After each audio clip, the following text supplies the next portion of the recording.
Chapter 22। Soni की मृत्यु के एक वर्ष बाद भी लूसी मैंसिनो उसे बहुत याद करती रही। शायद ही कभी किसी को अपने चाहने वालों की मृत्यु से ऐसा सदमा पहुंचा हो जैसा कि उसे सोनी की मौत से पहुंचा था।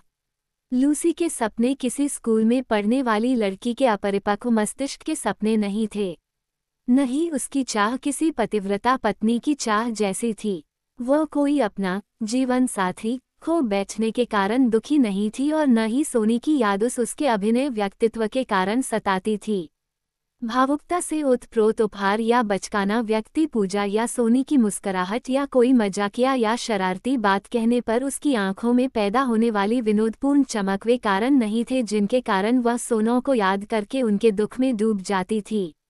नहीं, उसे सोनी की याद आने के पीछे जो सबसे बड़ा कारण ये था कि सोनी कार्लोन दुनिया में इकलौता व्यक्ति था जिसके साथ वह यौन संतुष्टि प्राप्त कर सकी थी और अपनी युवावस्था और सादगी के कारण वह आज भी यही समझती थी कि सोनी जैसा व्यक्ति उसकी आने वाली जिंदगी में उसे कभी नहीं मिलने वाला था। अब 1 साल बाद वे नेवादी की सुगंधमय वातावरण में सूर्य स्नान कर रही थी। उसके पैरों के पास एक भूरे बालों वाला नवयुवक लेटा हुआ था जो उसके पैरों की उंगलियों के साथ खेल रहा था। रविवार का दिन था और वे होटल के स्विमिंग पूल के किनारे पर लेटे थे। उनके आसपास चारों तरफ लोग फैले हुए थे लेकिन फिर भी नवयुवक का हाथ उसकी नंगी जांघ को स्पर्श कर रहा था। जूल्स, बाज आ जाओ, लूसी बोली। मैं समझती थी कि कम से कम डॉक्टर दूसरे लोगों की तरह बेहुदी हरकतें नहीं करते। जूल्स हंसा, मैं लॉस वेगास का डॉक्टर हैं। उसने लूसी की बौद्ध दबाकर गुदगुदी की और यह जानकर बहुत हैरान हुआ कि ऐसी मामूली गुदगुदी भी उसे किस सीमा तक उत्तेजित कर सकती थी। उत्तेजना लूसी के चेहरे से झलक रही थी, लेकिन उसने उसे छुपाने की कोशिश की। वास्तव में वह बहुत साधारण, बड़े पुराने ढंग की लड़की थी।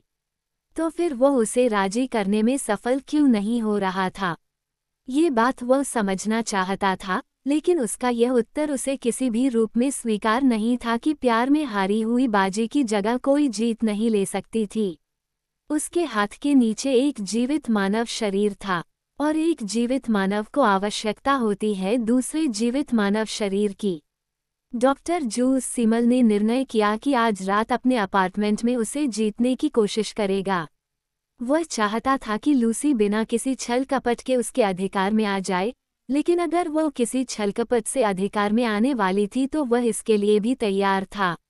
वैसे ये सब वह विज्ञान की तृप्ति के लिए करना चाहता था, अपनी तृप्ति के लिए नहीं, और फिर वो लड़की बेचारी मरी भी तो जा रही थी इसके लिए।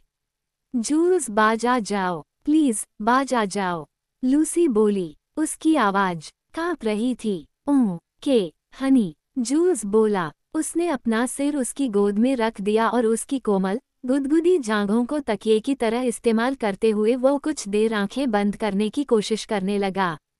वो उसके शरीर से निकलती ऊष्मा से और उसके बेचैनी से आनंदित हो रहा था। जब उसके बाल ठीक करने के लिए उसने अपना हाथ उसके सिर पर रखा तो उसने उसकी कलाई थाम ली। प्रत्यक्षतः वह उसके साथ खिलवाड़ कर रहा था, लेकिन वास्तव में वो उसकी स्थिति का अनुमान लगा रहा था। उसका अनुमान ठीक निकला। आज रात वह उस पर अधिकार करेगा और यदि इसमें कोई अवरोध होगा तो वह उसको अवश्य दूर करेगा। डॉक्टर जूल्स सीगल निश्चित होकर सो गया। लूसी पूल के आसपास खड़े हुए लोगों को देख रही थी। उसने कभी कल्पना भी नहीं की थी कि 2 वर्ष के थोड़े समय में उसकी जिंदगी इस तरह बदल जाएगी। सोनी कार्लोन की शादी में उसने जो मूर्खता की थी उसका उसे कोई पछतावा नहीं था। वो उसके साथ घटी सबसे बेमिसाल घटना थी। सोनी से अपने उस पहले मिलन को वह अक्सर अपने सपनों में साकार करने की कोशिश किया करती थी। सोनी सप्ताह में 1 बार उसके पास आया करता था, कभी कभी 1 बार से ज्यादा भी, लेकिन उससे कम नहीं। मुलाकात के दिन पहले उसका ही शरीर बेचैन होने लगता था। उन दोनों में एक दूसरे के लिए बहुत प्यार था, उसमें किसी प्रकार की भावुकता या दिखावे की मिलावट नहीं थी। वो एक सच्चा प्यार था जैसा किसी शरीर से किसी शरीर के लिए बेचैनी से उत्पन्न होता है। सोनी जब उसे सूचित करता था कि वह आ रहा था तो वह संतुष्टि कर लेती थी कि उसके घर में काफी मात्रा में शराब, रात के खाने और ब्रेकफास्ट के लिए जरूरी सामान मौजूद है या नहीं। अक्सर सोनी अगली सुबह ही वापस जाता था और लूसी भी पूरी तरह तृप्त होकर उसे भेज देती थी। सोनी के पास उसके फ्लैट की चाबी थी। वह अभी दरवाजे से भीतर कदम ही रखता था कि लूसी दौड़कर उसकी विशाल बाहों में भर जाती थी। फिर आगे जो कुछ होता था वह बिना किसी औपचारिकता के होता था। पहले ही चुंबन के दौरान वे एक दूसरे के कपड़े हटा रहे होते थे। सोनी उसे ऊपर उठा लेता था और वह अपनी टांगें उसकी विशाल जांघों गिर्द लपेट लेती थी। उसका पहला मिलन दरवाजे के पास खड़े खड़े इस तरह ही होता था जैसे वे सोनी की शादी वाली रात को हुए अभिसार के तरीके को दोहराना जरूरी समझते हों। फिर सोनी उसे यूं ही उठाए उठाए बेडरूम में आ जाता था। वे पलंग पर ले आ जाते थे और यौन संबंधों में संलग्न हो जाते थे। उस अपार्टमेंट में वे 16 घंटे एकदम निर्वस्त्र एक दूसरे की बाहों में पड़े रहते थे। वो उसके लिए खूब स्वादिष्ट तरह तरह का भोजन बनाती थी। कभी कभी सोनी का वहाँ टेलीफोन आ जाता था जो शायद व्यवसाय से ही संबंधित होता था। लूसी कभी उसकी बातें सुनने की कोशिश नहीं करती थी। उसे सोनी के शरीर से स्पर्श करने, छेड़छाड़ करने, उसे चूमने और अपना मुंह उसकी छाती में छिपा देने से ही फुर्सत नहीं होती थी। कभी कभी जब वह उठकर ड्रिंक तैयार करने जाता था और उसके पास से होकर गुजरता था तो वह उसके निर्वस्त्र शरीर को स्पर्श करने से, पकड़ने से, उसे प्यार करने से अपने आप को रोक नहीं पाती थी। सोनी के जिस्म के वे विशिष्ट अंग जैसे उसके खिलौने थे जो उसे शारीरिक आनंद देने के लिए विशेष रूप से बनाए गए थे। पहले वह अपने स्पर्श और खिलवाड़ से शर्मा जाया करती थी, लेकिन जल्दी ही उसे मालूम हो गया कि उन क्रियाओं से उसका प्रेमी आनंदित होता था। ये देखकर सोनी बहुत गर्व का अनुभव करता था कि लूसी किस प्रकार उसकी नौकरानी बनी हुई थी। दोनों एक दूसरे के साथ खुश थे। जब सोनी के पिता को सरेआम गोलियों से भून दिया गया तो पहली बार लूसी को अनुभव हुआ कि उसका प्रेमी भी किसी प्रकार के खतरे में हो सकता था।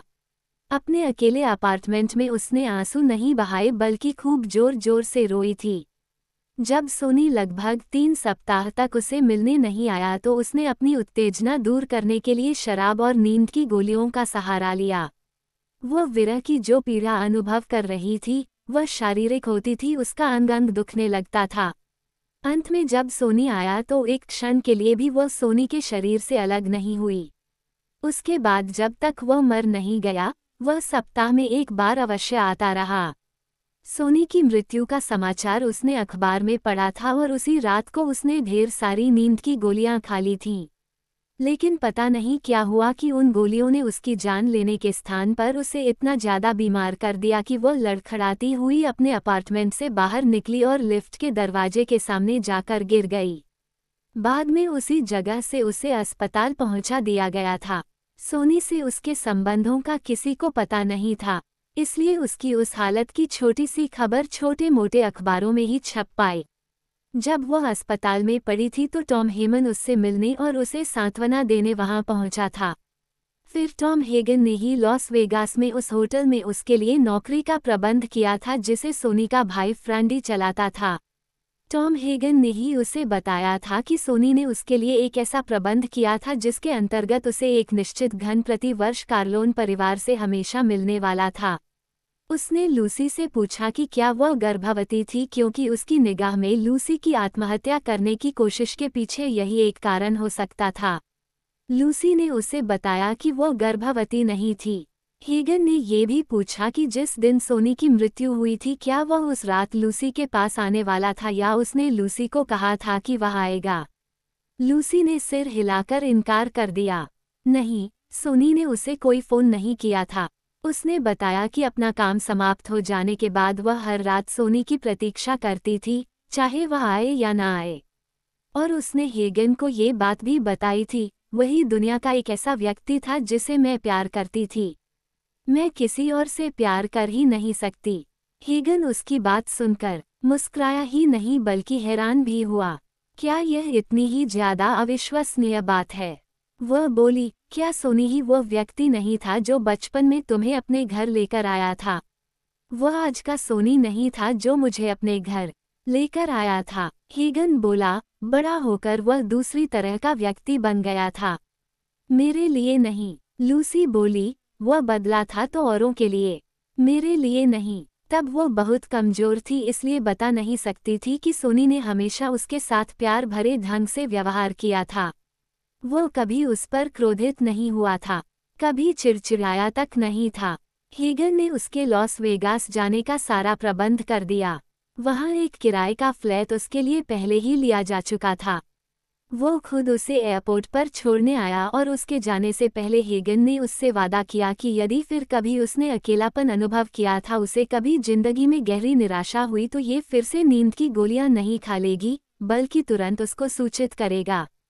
वो उसकी सहायता करने की हर संभव कोशिश करेगा। प्लेन पर चढ़ने से पहले लूसी ने झिझकते हुए पूछा, जो कुछ तुम कर रहे हो, इसका सोनी के पिता को पता है? हीगन मुस्कुराया, मैं जो कुछ कर रहा हूँ उन्हीं के निर्देश पर कर रहा है। गॉडफादर जरा पुराने विचारों का व्यक्ति है, वह अपने बेटे की कानूनी पत्नी के विरुद्ध नहीं जा सकता। लेकिन वह अनुभव करता है कि तुम एक अबोध लड़की हो और सोनी को अपना कदम सोच समझकर उठाना चाहिए था। तुम्हारी आत्महत्या की कोशिश ने हर किसी को कंपा कर रख दिया है। उसने लूसी को ये बताया कि डॉन को तो यही बात विश्वसनीय लगती थी कि कोई यूं ही जान देने की कोशिश नहीं कर सकता था। अब उसे लॉस वेगास में रहते 1.5 वर्ष हो चुका था और इस बात से उसे बहुत हैरानी थी कि वह खुश थी। कभी वह रातों को अपने पलंग पर लेटी सोनी के बारे में इतना अधिक सोचती थी कि सुबह हो जाती थी। फिर सोनी को याद कर करके वह स्वयं ही अपने शरीर को सहलाती थी और बड़ी मुश्किल से सो पाती थी। सोनी की मृत्यु के बाद उसने किसी व्यक्ति के साथ सहवास नहीं किया था, लेकिन लॉस वेगास की जिंदगी उसे अच्छी लग रही थी। वह होटल स्विमिंग पूल में तैरने के लिए जाती थी और अपने छुट्टी के दिन में या तो रेगिस्तान में लंबी ड्राइव के लिए चली जाती थी और या फिर मीर झील में नौकायनों का कार्यक्रम बना लेती थी। वह थोड़ी पतली हो गई थी, जिसके कारण उसका शारीरिक आकर्षण अधिक बढ़ गया था। खूबसूरत वह अभी भी लगती थी, लेकिन अब इटालियन नहीं, अमेरिकन अंदाज में। वह होटल के जन संपर्क विभाग में रिसेप्शनिस्ट के तौर पर काम करती थी और उसका फ्रेडी से कोई संपर्क नहीं होता था। अलबत्ता जब फ्रेंडो उसे कभी देख लेता था तो एक क्षण रुककर उससे बात जरूर कर लेता था। फ्रेंडो के परिवर्तनों को देखकर वह बहुत हैरान होती थी। वह औरतों का प्रिय बन गया था। वह बहुत आकर्षक कपड़े पहनता था और लगता था कि जुआ घर चलाने की उसमें स्वाभाविक प्रतिभा थी। वह होटल पर भी पूरा नियंत्रण रखता था, हालांकि कैसीनो चलाने वाले साधारणतया ऐसा नहीं करते थे। वहाँ के गर्म मौसम और यौन संबंधों में जरूरत से ज्यादा दिलचस्पी लेने के कारण वह भी दुबला हो गया था और हॉलीवुड के दर्जियों द्वारा विशेष रूप से उसके लिए बनाए गए कपड़े जब वो पहनता था तो बड़ा खूबसूरत, बड़ा दिल फरेब लगता था। उसके वहां पहुंचने के 6 महीने बाद एक दिन उसका हालचाल जानने के लिए टॉम हेगन वहीं आया था। अपनी तनख्वाह के अतिरिक्त उसे हर महीने एक $600 का चेक मिल रहा था।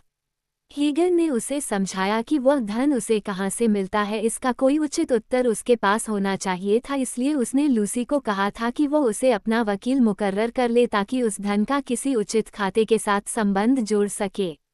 उसने ये भी बताया कि औपचारिकता के तौर पर जिस होटल में वह काम करती थी, उसके कुछ शेयर भी उसके नाम किए जा रहे थे।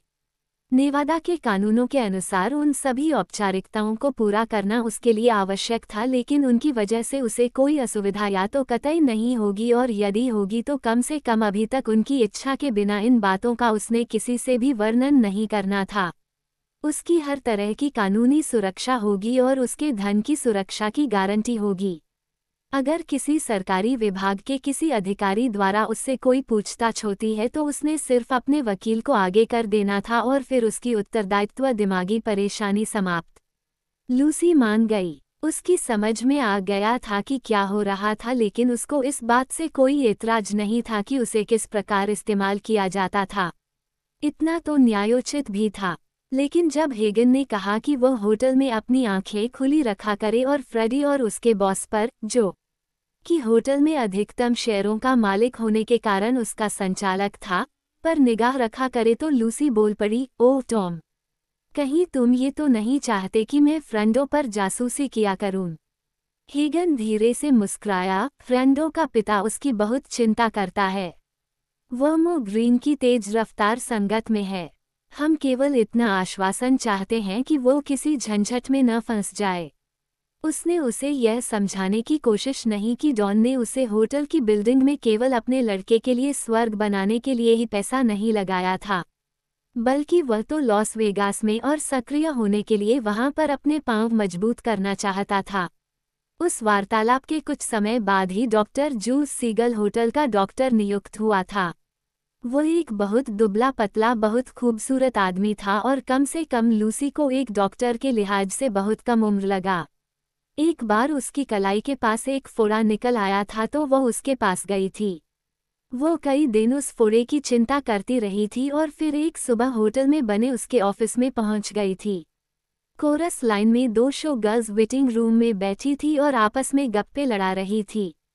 दोनों ही खूबसूरत थीं और उनके शारीरिक सौंदर्य आकर्षण को लूसी बहुत ईर्ष्या से देखा करती थी। एक लड़की कह रही थी, मैं कसम खाकर कहती है कि अगर मुझे फिर वही खुराक मिली तो मैं डांस करना छोड़ देंगी।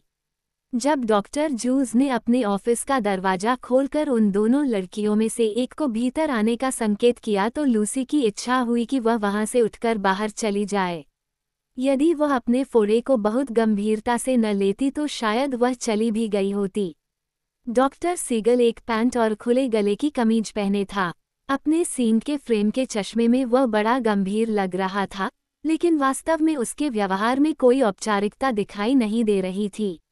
लूसी पुराने जमाने के लोगों की तरह समझती थी कि डॉक्टर का औपचारिक होना आवश्यक था। जब वह उसके ऑफिस में पहुंची तो उसने डॉक्टर के व्यवहार में कुछ ऐसा अपनापन पाया कि वह कुछ देर पहले की उल्टी सीधी बातें भूल गई जो वह तब तक उसके बारे में सोचती रहती थी। वो बस कुछ शब्द ही बोला, लेकिन फिर भी वह उसे खुशमिजाज नहीं लगा। उसने अधिक समय तक लूसी की नब्ज का परीक्षण किया। जब लूसी ने उससे पूछा कि वह फोड़ा कैसा था तो उसने बड़े संतोषजनक ढंग से उसे समझाया कि वह कोई गंभीर मामला नहीं था, वहां सिर्फ कुछ रेशे जमा होकर ठोस हो गए थे। उसने मेडिकल की एक भारी सी किताब उठाई और कहा, अपनी बांह सामने फैलाओ। लूसी ने अपनी बांह सामने फैलाई। डॉक्टर पहली बार हंसा, मैं अपनी ऑपरेशन की फीस छोड़ रहा हूँ। वह बोला, इस फोड़े पर मैं ये किताब मारूंगा और ये दब जाएगा। हो सकता है ये फोड़ा फिर निकल आए, लेकिन अगर मैं इसे ऑपरेशन से ठीक करूंगा तो तुम्हारे पैसे भी लगेंगे और तुम्हें कई दिन पट्टियां बांधनी पड़ेंगी। ओके, वह धीरे से मुस्कराई। पता नहीं कैसे उसे उस डॉक्टर पर पूरा विश्वास हो गया था। ओके, उसने कहा। अगले ही क्षण उसके मुंह से एक और की चीख निकली। जब डॉक्टर ने भारी सी किताब उसके फोड़े पर जोर से मारी थी, फोड़ा दब गया था। बहुत दर्द हुआ? डॉक्टर ने पूछा। नहीं, वह बोली। उसने देखा डॉक्टर उसकी केस हिस्ट्री का कार्ड भर रहा था। बस उसके सहमति में सिर हिलाया। अब उसका ध्यान लूसी की ओर नहीं था। वह वहां से चली आई। 1 सप्ताह के बाद डॉक्टर ने उसे कॉफी हाउस में देखा। वह काउंटर पर उसके समीप आ बैठा। बांह कैसी है? उसने पूछा। वह बस मुस्कराई। ठीक है, वह बोली, तुम्हारे इलाज के अजीब तरीके हैं, लेकिन अच्छे हैं। वह हंसा, तुम नहीं जानती हो मैं खुद कितना अजीब है, और मैं नहीं जानता था कि तुम कितनी धनी हो। अखबार में आज ही इस होटल के शेयर होल्डरों की सूची छपी है। सूची में लूसी मैंसिनी का भी नाम था। तुम्हारे उस छोटे से फोड़े से मैं बहुत पैसे कमा सकता था। लूसी ने उत्तर नहीं दिया। एकाएक उसे हेगन की चेतावनी याद आ गई थी। वो फिर हंसा, चिंता मत करो, मुझे सब मालूम है, तुम तो दिखावा हो। लास वेगास में ऐसा बहुत होता है। मालिक लगता कोई है और होता कोई और है। आज रात मेरे साथ शो देखने चलती हो? मैं तुम्हें जुआघर में भी ले चलूंगा। पैसे मेरे। उसने कोई निर्णय नहीं किया। उसने फिर अनुरोध किया तो वह बोली, मुझे तुम्हारे साथ चलने में कोई एतराज नहीं, लेकिन जिस तरीके से रात का समापन होगा उससे तुम्हें बहुत मायूसी होगी। मैं यहाँ की अधिकतर लड़कियों जैसी चालू मात्र नहीं हूँ, इसलिए तो मैं तुम्हें आमंत्रित कर रहा हूँ। वह प्रसन्न भाव से बोला, दरअसल मैंने अपने आप को डॉक्टरी राय दी है कि मुझे एक रात विश्राम की जरूरत है। लूसी फिर मुस्कराई और कुछ उदास स्वर में बोली, क्या मेरी नीयत इतनी साफ झलक रही थी? डॉक्टर ने इनकार में सिर हिलाया तो वह बोली, ओ के, मुझे तुम्हारा निमंत्रण स्वीकार है। लेकिन जुआ मैं अपने ही पैसे से खेलूंगी। वे दोनों शो देखने गए और डॉक्टर उसे विभिन्न प्रकार की छातियों और जांघों के डॉक्टरी नाम बताकर उसे हंसाता रहा। बाद में दोनों ने रॉलेट के एक ही डील पर दाव लगाए और $100 जीत लिए। उसके बाद वे कार में बैठकर बोल्डर डैम पहुंचे। वहां रात के अंधेरे में डॉक्टर ने उसके साथ वह सब करने की कोशिश की जिसकी उसे आशंका थी, लेकिन कुछ चुंबनों के बाद जब उसकी समझ में आ गया कि लूसी की कोई इच्छा नहीं थी तो वह रुक गया। अपनी उस हार को भी उसने मजाक में ही लिया। मैंने तुम्हें पहले ही कहा था, वह तनिक शिकायत भरे स्वर में बोली। लेकिन अगर मैं कोशिश भी करता तो इसमें तुम अपना भारी अपमान समझती, जूल्स ने कहा। वह जबरदस्ती मुस्कराए। बात सच थी। कुछ महीनों बाद वे दोनों बहुत अच्छे मित्र बन गए। वह प्यार नहीं था क्योंकि प्यार वाली हरकतें तो उनमें होती ही नहीं थीं। लूसी कुछ होने ही नहीं देती थी। उसे अनुभव हो रहा था कि डॉक्टर उसे मना कर देने से उलझन में पड़ जाता था। वह और मदों की तरह गुस्सा नहीं करने लगता था। इस बात से लूखी की उसमें विश्वास और भी गहरा हो गया। उसने अनुभव किया कि यदि उसके चिकित्सा वाले व्यावसायिक रूप की ओर ध्यान न दिया जाए तो वह बहुत मजाक पसंद और हंसमुख आदमी था। हर सप्ताह के अंत में वह अपनी टूटी फूटी कार के साथ कैलिफोर्निया की रेसों में शामिल होता था। एक बार उसने लंबी छुट्टियां ली तो वह मेक्सिको के ऐसे भीतरी भाग में पहुंच गया जहां कि उसके कहने के अनुसार अजनबियों को केवल उनके जूते छीनने की खातिर कत्ल कर दिया जाता था, जहां जिंदगी हजारों वर्ष पिछड़ी हुई थी। अचानक लूसी को मालूम हो गया था कि वह एक बड़े प्रसिद्ध अस्पताल के साथ संबंधित रह चुका था। अब वह इस बात से और भी उलझन में पड़ गई कि वह उस होटल की साधारण नौकरी कर रहा था। जब उसने उससे इस बारे में पूछा तो वह बोला, अपना जो राज तुमने छुपा कर रखा है वह तुम मुझे बताओ तो मैं भी तुम्हें अपना राज बता दूंगा। वह शर्मा गई। उसने बात वही समाप्त कर दी। जूल्स ने भी बात नहीं बढ़ाई। उन दोनों में मित्रता और घनिष्ठ होती चली गई।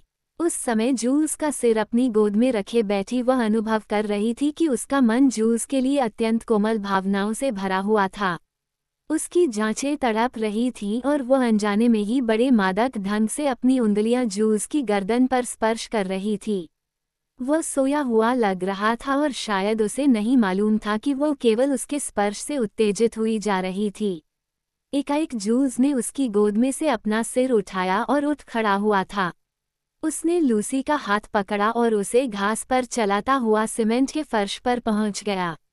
वह चुपचाप उसके साथ चलती रही। वह उसे उन कॉटेजों में से एक की ओर ले गया जिसमें उसका निवास स्थान था। वे भीतर पहुंचे तो उसने दोनों के लिए ड्रिंक्स तैयार की।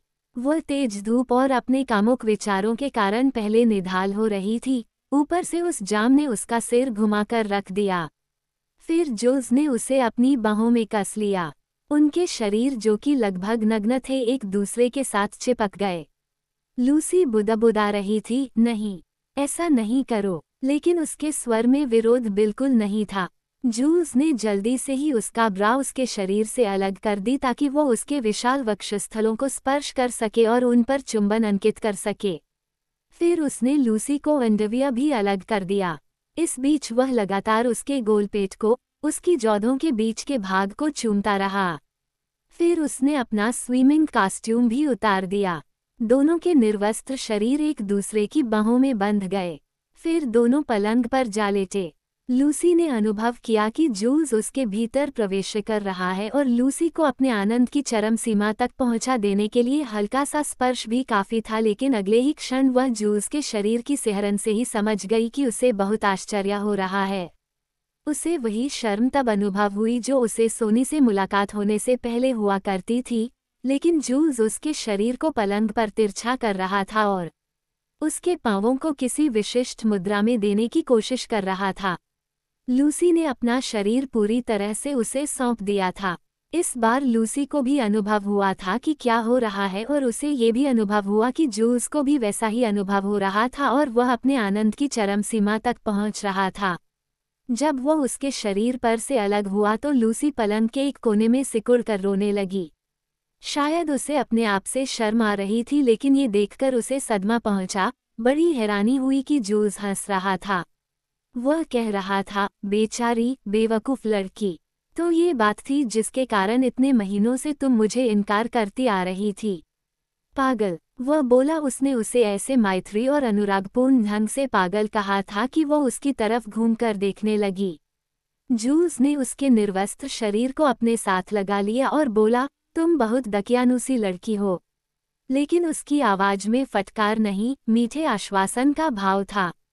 वह रोती रही। जूल्स ने एक सिगरेट सुलगाया और उसे जबरदस्ती उसके मुंह में लगा दिया ताकि धुएं से उसका श्वास बंद हो और वह रोना बंद कर दे। अब मेरी बात सुनो, उसने कहा, यदि तुम किसी ऐसे आधुनिक परिवार में ऐसी आधुनिक स्तर पर पत्नी होती जाकि आज की 20वीं सदी का अंत है तो तुम्हारी समस्या सालों पहले हल हो चुकी होती।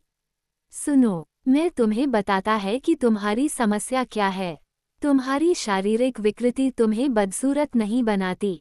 वह वैसी बात नहीं जैसी तब होती जब तुम्हारी त्वचा विकृत होती या तुम्हारी आंखें महंगी होती, क्योंकि इन विकारों को सर्जरी द्वारा या किसी दूसरी चिकित्सा द्वारा दूर नहीं किया जा सकता। तुम्हारी समस्या तो ऐसी है जैसी तुम्हारी थोड़ी पर एक मस्सा हो या तुम्हारा कान थोड़ा टेढ़ा मेढ़ा बना हुआ हो। तुम अपनी विकृति का संबंध सेक्स के साथ जोड़ना बंद कर दो।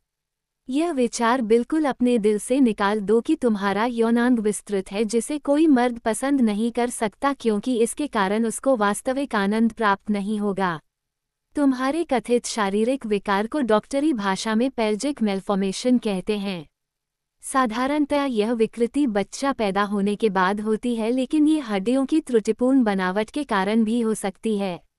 यह एक आम बात है और इसके कारण से बहुत सी स्त्रियां बड़ी दयनीय जिंदगी गुजारती हैं, लेकिन सच्चाई यह है कि एक साधारण ऑपरेशन से उसे ठीक किया जा सकता है। कई औरतें तो इस विकृति के कारण आत्महत्या तक कर लेती हैं। मैंने ये कभी नहीं सोचा था कि तुम्हारी भी ऐसी स्थिति होगी क्योंकि तुम तो इतने सुंदर शरीर की स्वामिनी हो। मैं तो तुम्हें किसी मानसिक विकार का शिकार समझता था क्योंकि मुझे तुम्हारी कहानी मालूम है। तुम्हारी और सोनी की कहानी मैं तुम्हारे ही मुंह से सुन चुका हूँ। मुझे तुम एक बार खुद अच्छी तरह से अपना परीक्षण करने दो। उसके बाद मैं तुम्हें एकदम ठीक तरीके से बताऊंगा कि तुम्हारे पर कितना परीक्षण करना आवश्यक है। अब भीतर जाओ और नहाकर आओ। लूसी भीतर गई और शावर के नीचे खड़ी हो गई। जब वह बाहर निकली तो उसके भरपूर विरोध के बावजूद भी जूल्स ने उसे पलंग पर लिटा दिया और उसके पांव अलग कर दिया।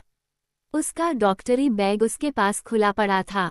पलंग के समीप एक शीशे के टॉप वाली मेज थी जिस पर कुछ डॉक्टरी यंत्र पड़े थे। अब वह डॉक्टर बन गया था और बड़ी निर्विकार भाव से उसका परीक्षा कर रहा था। वह शर्म में डूबी जा रही थी, लेकिन फिर एकाएक जूल्स ने उसके पेट पर एक चुंबन अंकित किया और बोला, पहली बार मुझे अपने काम में आनंद आया है। फिर उसने उसे पीठ के बल लिटा दिया और फिर अपना परीक्षण आरंभ कर दिया। अपने निरीक्षण के दौरान वह बड़े प्यार भरे ढंग से उसकी गर्दन को थपथपाता जा रहा था। अंत में उसने उसे फिर सीधा किया और बड़े प्यार से उसके होठों का एक चुंबन लेकर बोला, स्वीट हॉट, यूं समझ लो कि तुम्हारे यौनांगों को एक नया रूप देने जा रहा हूँ। और फिर उस नए रूप को सबसे पहले मैं खुद आजमाऊंगा। चिकित्सा के इतिहास में यह अपनी तरह की पहली घटना होगी। बाद में मैं किसी मेडिकल जर्नल के लिए इस तरह एक लेख भी छपवाऊंगा। जूल्स ने सब कुछ ऐसी हास्यपूर्ण आत्मीयता से किया कि लूसी का सारा संकोच, शर्म दूर हो गई। उसने अपनी कही बातें एक मेडिकल की पुस्तक में भी दिखाई जिसमें उस जैसी एक समस्या का वर्णन था और उसे ठीक करने का सर्जिकल तरीका भी बताया गया था। लूसी ने बड़ी दिलचस्पी के साथ वह सब पढ़ा। इसका स्वास्थ्य से भी विशेष संबंध है। जूल्स बोला, यदि तुम यह विकृति ठीक नहीं करवाओगी तो बाद में तुम्हारे सारे प्रेम प्रत्यंग विकृत हो जाएंगे और तुम्हें बड़ी तकलीफ उठानी पड़ेगी क्योंकि आयु के साथ पेल्विक फ्लो और भी कमजोर पड़ता चला जाता। वह बड़े शर्म की बात है कि अपने पुराने जमाने के दकियानूसी विचारों में विश्वास करने के कारण औरतें डॉक्टरों को वहीं झोंकने और ठीक से उपचार नहीं करने देती।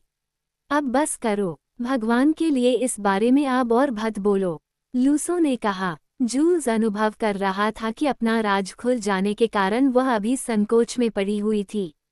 हालांकि उसके डॉक्टरी के लिए प्रशिक्षित मस्तिष्क के लिए वह जहालत की आखिरी सीमा थी। लेकिन क्योंकि वह पूरी गी से उसके केस में दिलचस्पी ले रहा था, इसलिए उसके स्वभाव का ध्यान रखना भी अपना उत्तरदायित्व समझता था। सुनो, अब जबकि मैं तुम्हारा राज जान गया हूँ तो मैं भी तुम्हें अपना राज बताता हूँ। वह बोला, तुम मुझसे हमेशा पूछती रहती हो मैं इस नगर में क्या कर रहा हूँ, जबकि मैं पूर्व का सबसे कम उम्र और सबसे योग्य शल्य चिकित्सक हूँ। वह अखबारों में अपने बारे में छपी रिपोर्ट का मजाक उड़ाने की कोशिश कर रहा था। हकीकत यह है कि मैं गर्भपात करवाने वाला डॉक्टर हूँ। वो अपने आप में कोई बुरा काम नहीं है, लेकिन मैं पकड़ा गया था। मेरा कैनेडी नाम का एक डॉक्टर मित्र था। उसने मेरे साथ डॉक्टरी की शिक्षा प्राप्त की थी। मैं पकड़ा गया तो उसने कहा कि वो मेरी सहायता कर सकता था।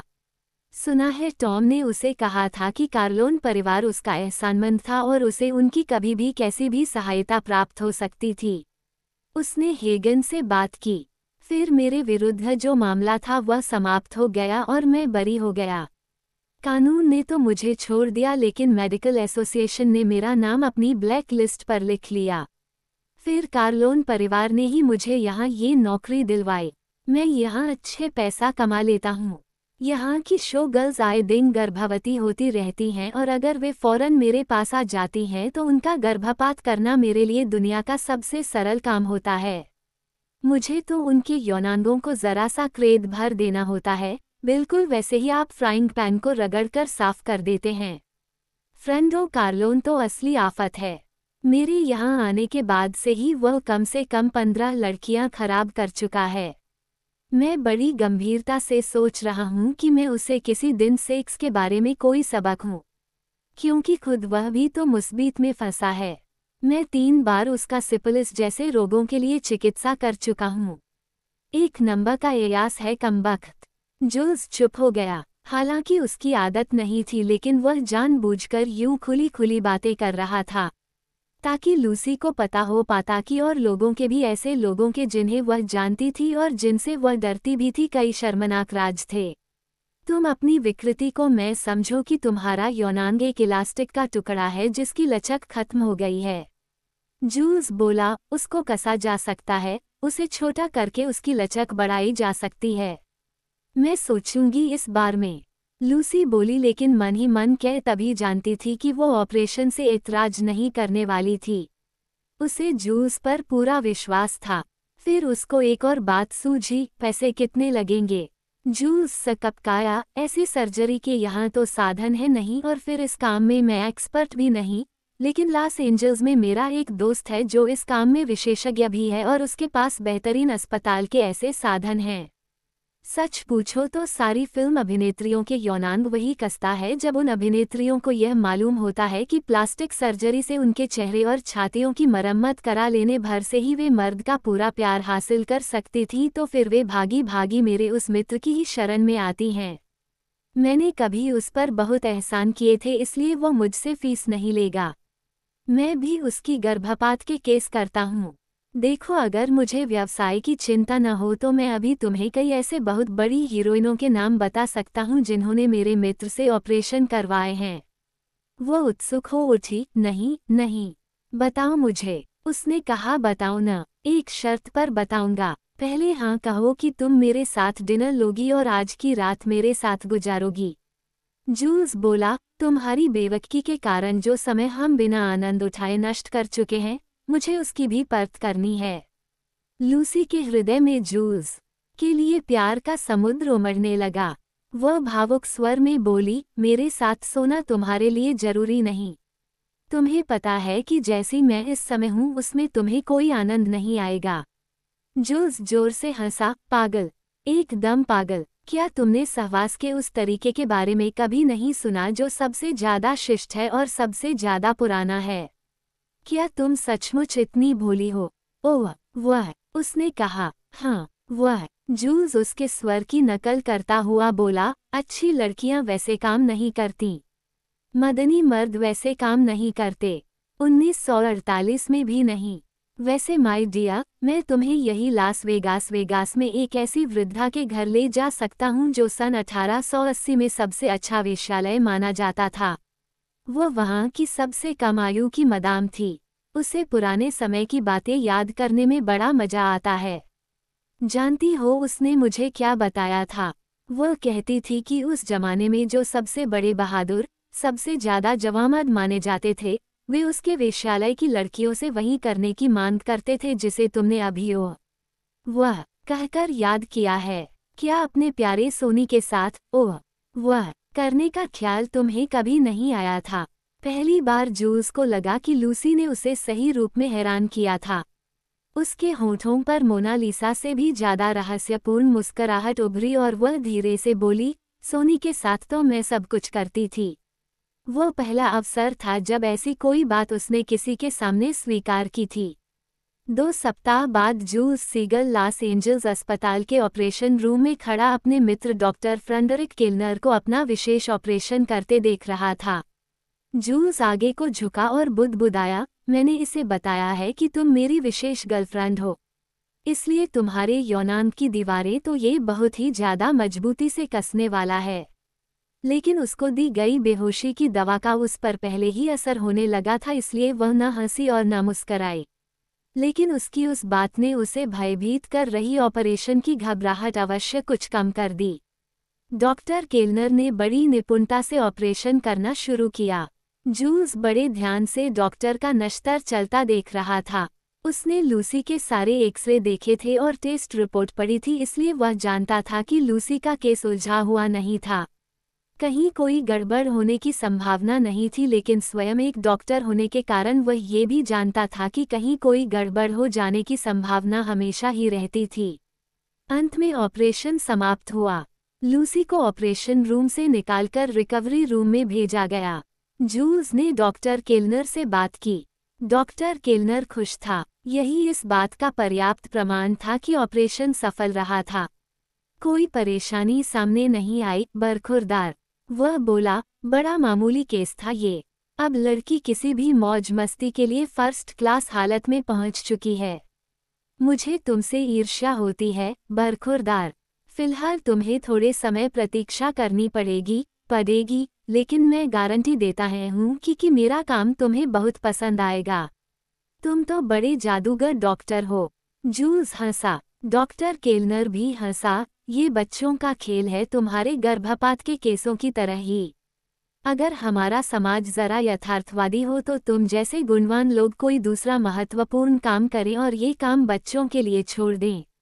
बाय दी वे, अगले सप्ताह मैं तुम्हारे पास एक लड़की भेजूंगा। बहुत भोली लड़की है बेचारी, लेकिन मुसीबत में भी तो भली किया ही फंसती हैं। तुम उसका काम कर देना, हमारा तुम्हारा हिसाब बराबर हो जाएगा। जूल्स ने उससे हाथ मिलाया। धन्यवाद डॉक्टर, कभी हमारे जुआघर में आना, वहाँ तुम्हारी बहुत खातिर होगी।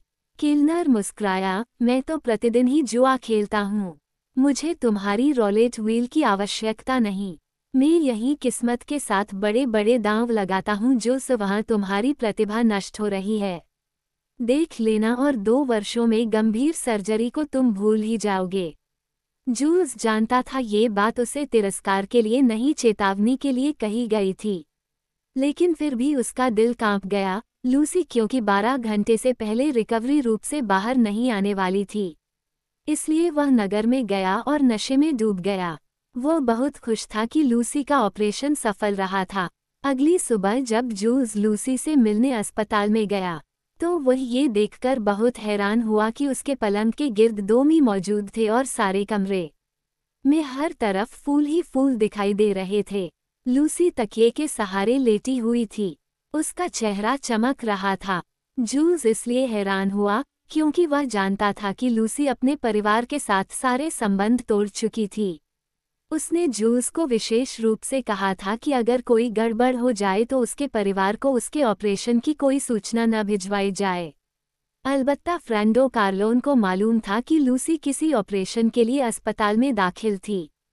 फ्रेंडो को बताना आवश्यक था क्योंकि आखिर होटल से दोनों ने छुट्टी करनी थी। फ्रेंडो ने कहा कि लूसी के ऑपरेशन का सारा बिल होटल अदा करेगा। लूसी उनका परिचय कराने लगी तो उनमें से एक व्यक्ति को जूल्स के पहचान लिया। वह मशहूर जॉनी फांटाने था। दूसरा एक लंबा चौड़ा हृष्ट-पुष्ट शरीर वाला इटालियन था जिसका नाम नीनो वालेंटी था। दोनों ने जूल्स से हाथ मिलाया और उसकी तरफ से ध्यान हटा लिया।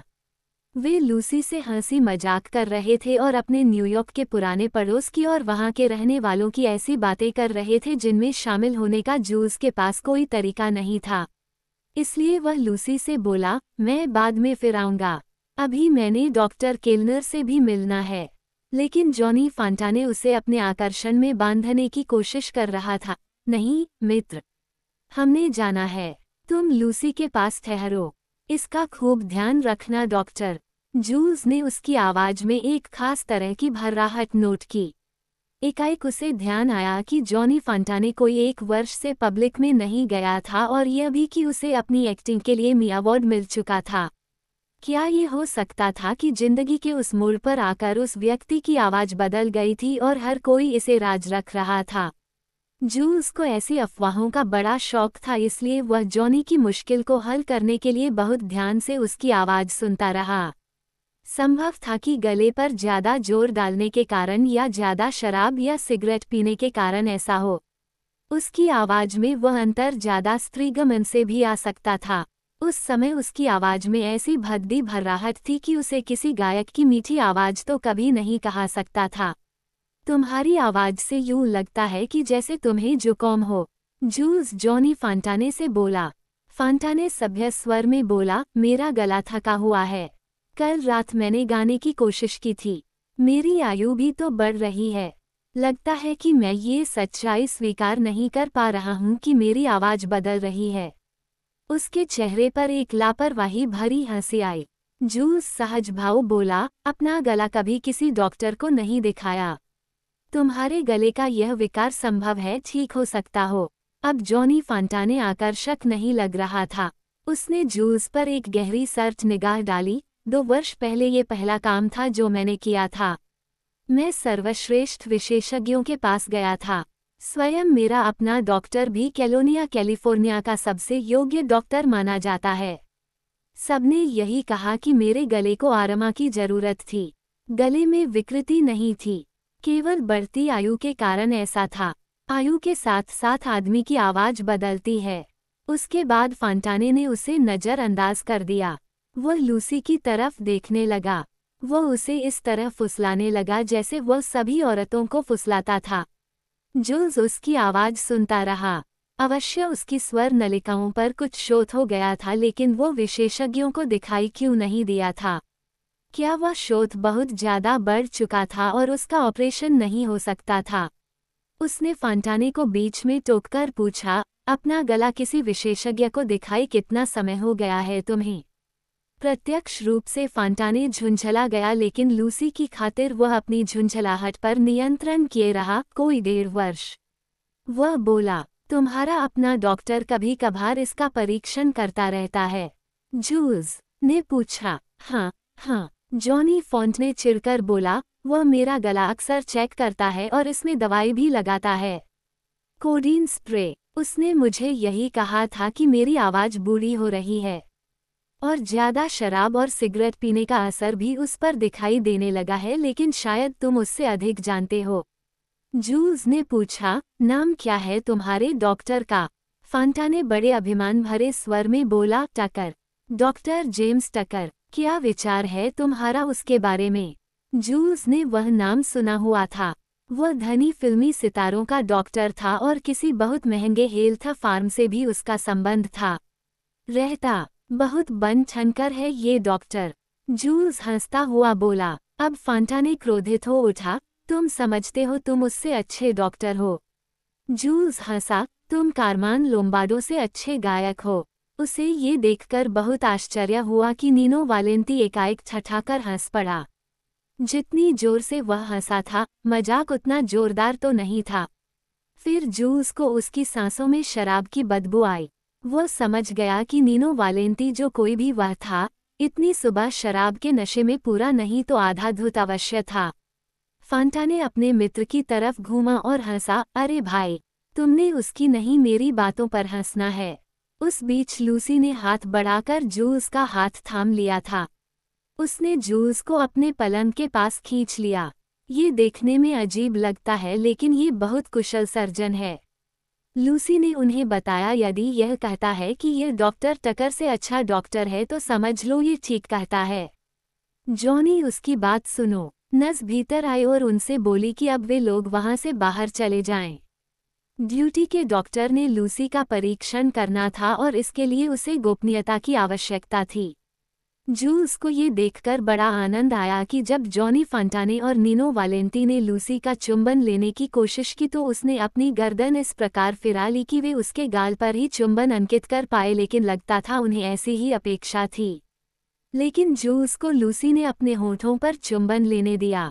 वह धीरे से बुदबुदाई, दोपहर बाद फिर आना प्लीज। जूल्स ने हाँ कह दिया।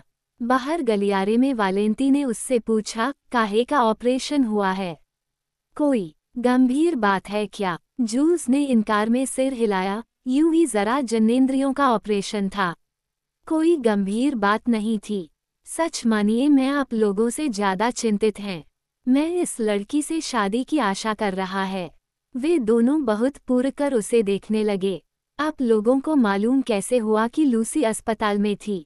जूल्स ने पूछा। फ्रेडी ने हमें फ़ोन करके बताया था और कहा था कि हम लूसी का हाल चाल जानकर आएं।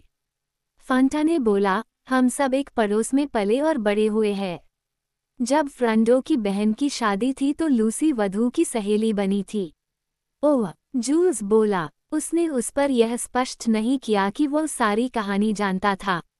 जब वे बरामदे में चल रहे थे तो जूल्स फंटाने से बोला, मैं इस अस्पताल से संबंधित डॉक्टर हूँ। जरा एक बार मुझे अपने गले का परीक्षण करने दो न। फंटाने ने इनकार में सिर हिला दिया और बोला, अभी मेरे पास समय नहीं है। नीनो वालेंटी बोला, ये लाखों डॉलर का गला है। ये किसी चलते फिरते डॉक्टर को अपना गला कैसे देखने दे सकता है? जूल्स को उसकी हंसी से लगा कि वो उसका समर्थन कर रहा था। मैं कोई चलता फिरता डॉक्टर नहीं है। गर्भपात के आरोप में फंसने के पहले मैं पूर्व का अपनी आयु के हिसाब से विशिष्ट सर्जन माना जाता था और मेरे परीक्षण का सिक्का बड़े बड़े डॉक्टर मानते थे। जैसा कि उसे पता था, वह सुनकर दोनों उसके प्रति गंभीर हो गए। अपना अपराध स्वीकार करके उसने जैसे अपनी योग्यता का प्रमाण दे दिया था। वालेंटी पहले बोला, अगर जॉनी तुम्हें अपना गला नहीं दिखाना चाहता तो तुम मेरी एक गर्लफ्रेंड को देख लो, लेकिन उसका गला नहीं देखना है तुमने। फांटा ने निराश भाव से बोला, कितना समय लगेगा? 8 मिनट। जूल्स बोला। वह झूठ था, लेकिन वह लोगों से ऐसे झूठ बोलने में पूरा विश्वास रखता था। उसका अनुभव था कि आमतौर पर डॉक्टरी और सच्चाई दोनों साथ साथ नहीं चलती थी।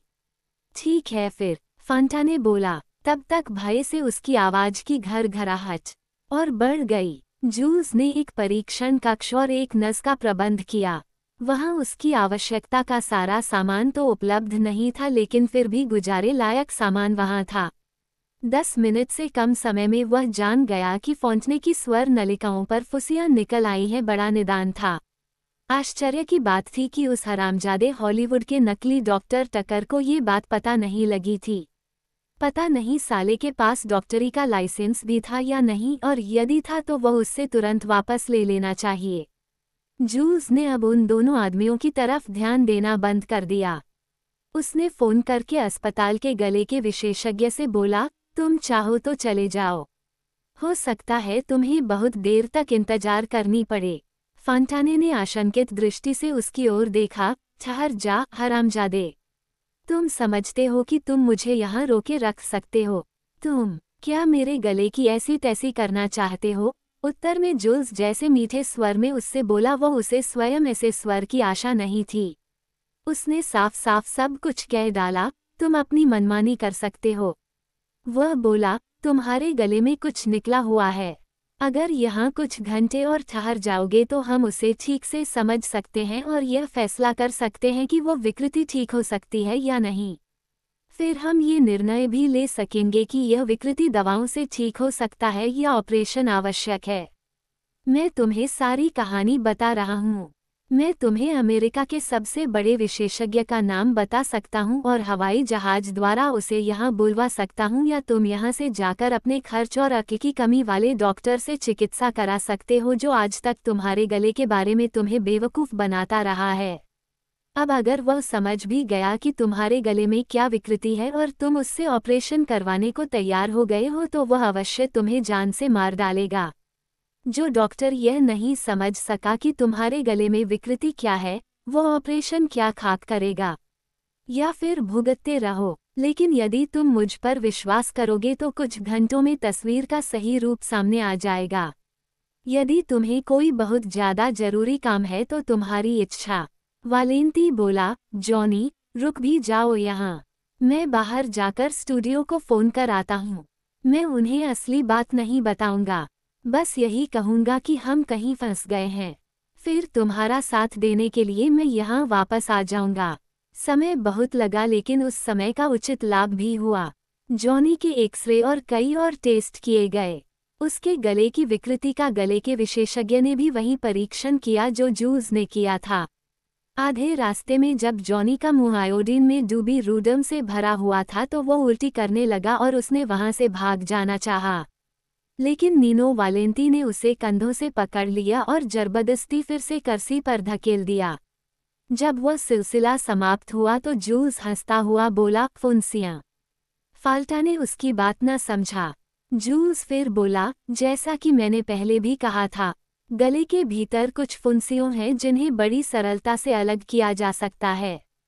कुछ ही महीनों में तुम एकदम ठीक हो जाओगे। वालेंती ने खुशी की सांस ली लेकिन फांटा ने अभी भी कुछ सोच रहा था। ऑपरेशन का मेरे गाने पर क्या असर होगा? बाद में गा सकूंगा मैं। जूस ने कंधे झटकाए, उसकी कोई गारंटी नहीं है। लेकिन अभी भी तुम नहीं गा सकते हो, इसलिए फर्क क्या पड़ता था? फांटाने ने तिरस्कारपूर्ण भाव से उसकी तरफ देखा। बच्चे, तुम नहीं समझते हो तुम क्या कह रहे हो। तुम जाहिर यूं कर रहे हो जैसे तुम मुझे कोई अच्छी खबर सुना रहे हो, लेकिन वास्तव में तुम मुझे ये बता रहे हो कि मैं कभी गा नहीं सकूंगा। जूस भी झुंझला गया। उसने एक डॉक्टर की पूरी संजीदगी के साथ फांटाने का परीक्षण किया था। उसने उस हरामजादे पर इतनी मेहरबानी की थी और वो उसके साथ यूं पेश आ रहा था जैसे उसके सारे किए धरे का मतलब बेकार था। जूस साफ स्वर बोला, देखिए मिस्टर फांटाने, मैं दवाओं का डॉक्टर है, इसलिए मुझे डॉक्टर कहकर पुकारो, बच्चा कहकर नहीं। और मैंने वास्तव में तुम्हें बड़ी अच्छी खबर सुनाई है। तब मैं तुम्हें यहाँ लाया था तो मेरा विचार था कि तुम्हारे गले की फुंसियाँ ठीक होने वाली नहीं थीं, और इलाज के तौर पर तुम्हारी बोलने वाली सारी शिराएं काटने की आवश्यकता अनुभव की जा सकती थी। मुझे डर था कि मुझे तुम्हें ये बताना पड़ेगा कि तुम्हारी मृत्यु तुम्हारे सिर पर खड़ी थी। लेकिन मैंने बड़ी खुशी से यह एक शब्द कहा था, फुंसियाँ, क्योंकि तुम्हारे गाने से मैंने जिंदगी में बहुत खुशी हासिल की है। जब मैं छोटा था तो तुम्हारे गानों की मदद से मैं लड़कियों को फंसा लिया करता था। तुम असली आर्टिस्ट हो, लेकिन तुम बहुत बिगड़े हुए आदमी भी हो। तुम क्या समझते हो कि तुम्हें कैंसर इसलिए नहीं हो सकती क्योंकि तुम जॉनी फांटाने हो? क्या तुम्हारा हार्ट फेल नहीं हो सकता? क्या तुम्हारे ब्रेन में ट्यूमर नहीं हो सकता? तुम समझते हो कि तुम्हें कभी मौत नहीं आएगी। जिंदगी केवल मधुर संगीत ही नहीं है। इंसान की असली यातनाओं से परिचित होना चाहते हो तो जरा इस अस्पताल का एक चक्कर लगा लो। बाद में न तुम फुंसियों के बारे में प्रेम भरे गीत गाने लगे तो मेरा नाम बदल देना। इसलिए अपनी बकवास बंद करो और वह करना शुरू करो जिसमें तुम्हारी भलाई है। तुम्हारा वह 2 पैसे का अपना डॉक्टर तुम्हारे लिए किसी उचित सर्जन को ढूंढ तो सकता है, लेकिन अगर वह खुद तुम्हें ऑपरेशन रूम में ले जाने की कोशिश करे तो तुम्हें मेरी राय है तुम उसे हत्या के प्रयास के आरोप में गिरफ्तार करा देना। जूल्स ने कमरे से बाहर को चलना शुरू ही किया था कि वालेंती बोल पड़ा, शाबाश डॉक्टर। ये हुई न बात। जूल्स घूमा और बोला, तुम क्या हमेशा दोपहर से पहले ही नशे में डूब जाते हो? वालेंती बोला, हाँ, और वह इतने मीठे ढंग से हंसा कि जूल्स उसे जितनी बुरी बात कहना चाहता था वह न कह पाया। यदि तुम्हारी यही हरकतें जारी रहीं तो क्या तुमने कभी सोचा है कि ज़्यादा से ज़्यादा 5 साल में तुम मर जाओगे? वालेंती नाचता हुआ सा उसकी तरफ आ रहा था। उसने अपनी बाहें जूल्स के चारों ओर फैला दी। उसकी सांसों में शराब की बू आ रही थी। वह जोर से अट्टहास कर रहा था। 5 साल? उसने हंसते हंसते पूछा, अच्छा, इतनी देर लगेगी? अपने ऑपरेशन के 1 महीने बाद लूसी मंसीनी वेगास होटल के पूल के पास बैठी हुई थी। उसके एक हाथ में कॉकटेल का गिलास था और दूसरे हाथ में अपनी गोद में रखे जूल्स के सिर को सहला रही थी। अपना साहस बढ़ाने की कोशिश मत करो। जूल्स उसे चिढ़ाता हुआ बोला, हमारे सूट में शैंपेन हमारी प्रतीक्षा कर रही है। लेकिन इतनी जल्दी क्या वह सब करना ठीक होगा? लूसी ने पूछा। डॉक्टर मैं हूँ। जूल्स बोला, आज की रात ही वह रात है। जानती हो, डॉक्टरी के इतिहास में मैं पहला सर्जन होऊंगा जिसने अपने ऑपरेशन का परिणाम स्वयं परीक्षण कर देखा होगा, चिकित्सा से पहले, चिकित्सा के बाद। समझी? मेडिकल जर्नल के लिए इस बारे में लिखने में बड़ा मजा आएगा। लेकिन अगर आज रात तुम्हारी यौन तुष्टि न हुई, लूसी मुस्कराती हुई बोली, तो ये तुम्हारी ही गलती होगी। मैं अपने काम की गारंटी करता हूँ। परिश्रम का काम चाहे डॉक्टर केलनर ने किया है, लेकिन इसकी सारी योजना मैंने बनाई थी। अब चलो चलें, हमने सारी रात अनुसंधान करना है। वे ऊपर अपने सूट में पहुंचे। अब दोनों इकट्ठे रहते थे। वहां पहुंचकर लूसी को बहुत आश्चर्य हुआ। शैंपेन और शानदार भोजन के साथ एक जेवरात का बक्सा रखा था जिसके भीतर एक विशाल हीरे की अंगूठी मौजूद थी। इसी से अंदाजा लगा लो कि अपने काम पर मुझे कितना विश्वास है। जूल्स बोला, अब तुम इस अंगूठी की मालकिन बनकर दिखाओ।